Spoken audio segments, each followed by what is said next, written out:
People often ask, well, where would you use Bellafill? And the answer is really pretty much anywhere in the face. We lose volume throughout the face, so I like to think about filling the face from sort of the top down.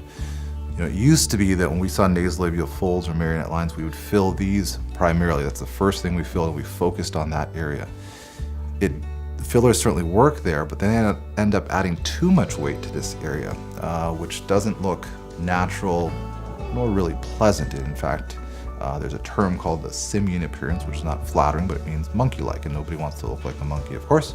So now we've recognized that the more important area to fill is the mid-face or cheek area. When we fill this area, we actually get a lifting effect that helps soften the nasolabial folds without having to put too much volume in that space directly. So if I've got a patient who's got some early aging, they don't need surgery yet, that's a perfect time to use Bellafill through this area to kind of lift the cheeks, which then visually lifts the whole face.